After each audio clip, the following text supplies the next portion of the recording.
On Get Up, let's do some mic drops with our general manager, Mike Tannenbaum. All right, I'm looking at the Dallas Cowboys on my screen. Give me a mic drop, Mike T. The Dallas Cowboys are going to win the NFC East as on the strength of this new defense led by Christian Parker. They went out and they drafted, we're looking at Caleb Downs here, Malachi Lawrence, and then you think about Grady, some of the other things that they did, adding Rashawn Gary, and then, and this is Jayshon Bond, from good Michigan. Player from Michigan. Yep. And then you mentioned earlier, Green, they have two guys coming back that were injured last year. DeMarion Overshone played in 6 games. Chavon Ravel played in 7 games. So they got young talent coming off of injury. They got Rashawn Gary, Quinnen Williams with all those aforementioned additions paired with a really good offense. They're going to win the division. Hawk, it's a pretty simple question. Did the Cowboys have they done enough to shore up their defense to make them, in your mind, the favorites to win the jam-packed NFC East?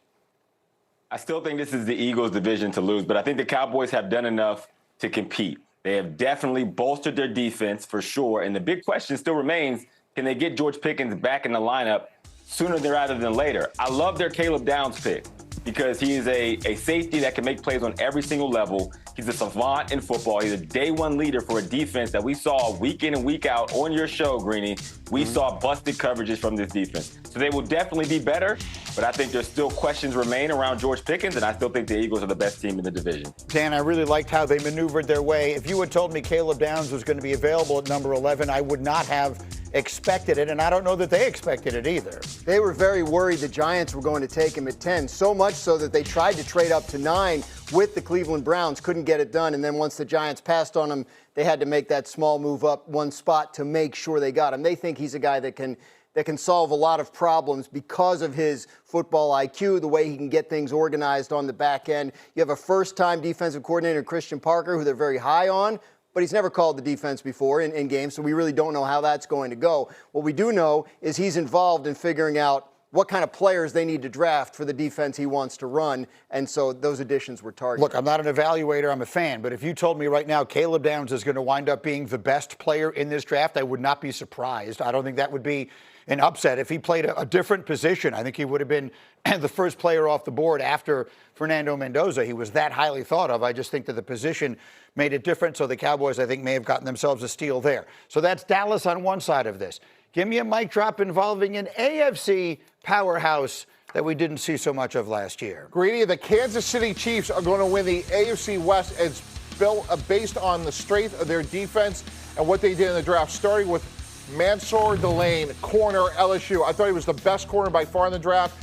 He can play man-to-man, has great ball skills. We know they lost Trent McDuffie, Jalen Watson, and Josh Williams. And as you said, Greeny, teams tell you what they are in draft. They knew they needed help on defense, and then he took Peter Woods right here from Clemson, great defensive tackle.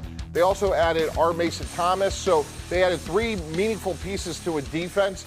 And you pair that with hopefully a healthy Patrick Mahomes, they should be right back where they're. So I borrowed this line or stole it, however you want to define it, from our friend Teddy Bruschi, who said to me, NFL teams lie to you all the time. They lie to you all the time. And then every once in a while, they tell you the truth. And the draft is one of those times. They tell you with their actions the truth. And what they told us this past weekend was they know their defense wasn't good enough. And you just heard Mike talk about how they addressed it. The corner, the defensive tackle, the pass rusher, add to that the corner that they got in the trade earlier in the offseason, and all of a sudden you say to yourself, maybe Kansas City is looking pretty good. They need playmakers on that side of the ball. It's very complimentary of their defensive coordinator, Steve Spagnuolo, to constantly say, oh, well, he can coach them up. He can get the most out of these guys. That doesn't mean Steve doesn't want to have some studs that you draft in the first round that, that are already pretty well coached up. So they knew what they needed to do.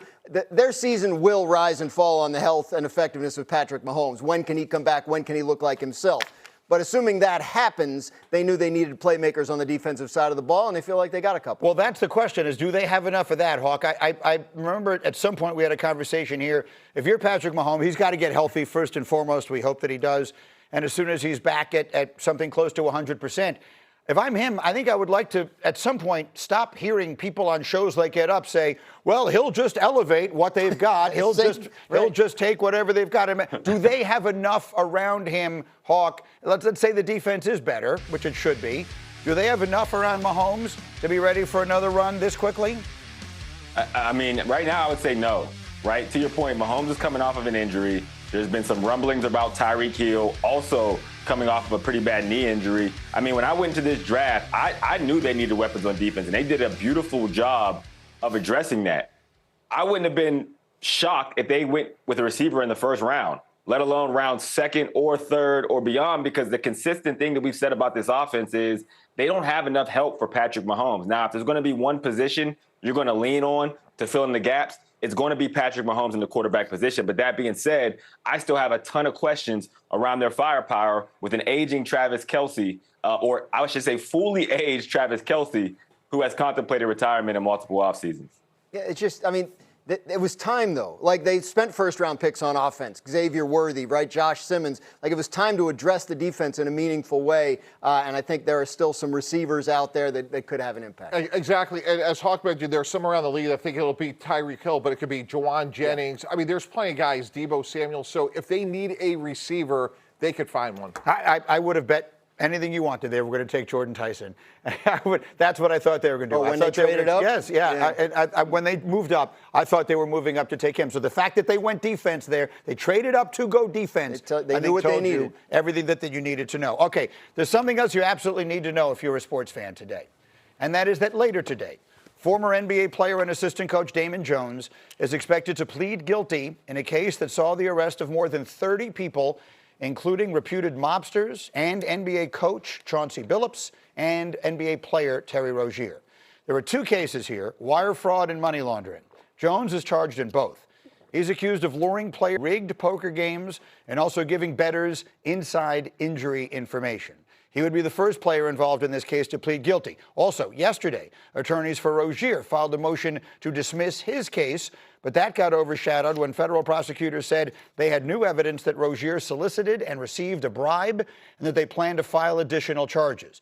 So this thing continues to spiral, and we bring in our ESPN legal analyst, Ryan Smith, whom we've not seen in a while. Ryan, thank you for getting up with us here this morning. What are we going to learn from today's hearing involving Damon Jones?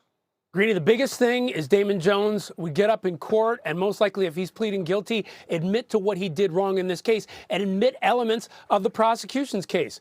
This is a big deal because you look at this and the judge will ask him if he understands what he's doing to make sure he understands what he's giving up, the right to a trial, the right to contest the prosecutor's claims. But he will either get up there and read from a statement about what he did wrong, or the prosecution will ask him, did you do this? Did you do this? And he'll have to admit it.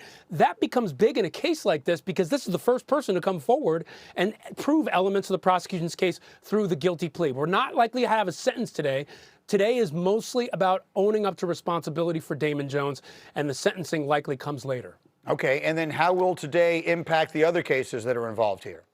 That's what makes this so interesting. It depends on what he says. His lawyer previously said he's not cooperating. That could be big for the other defendants. If he's not cooperating, he's not testifying against them. You can understand why you might not cooperate in a case like this involving mob figures.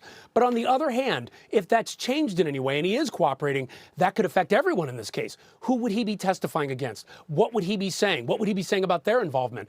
And when you talk about somebody like Terry Rozier and the others involved in this case, plea deals tend to start a domino effect. Other people start to come forward. They start to want their own deals. The longer you wait, the worse your deals are. So if somebody like Terry Rozier is getting charges added to his case, does he look at something like this, a case that Damon Jones is involved in with him, not necessarily connected, and say, do I now make a deal? Do I now feel the pressure? So this puts pressure on everybody else in the case to make a deal, and it's a huge day for the prosecution because now you've got somebody out there saying the elements of your case, they make sense because I'm admitting to them.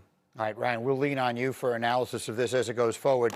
Thanks for getting up with us early this morning. We'll see what happens.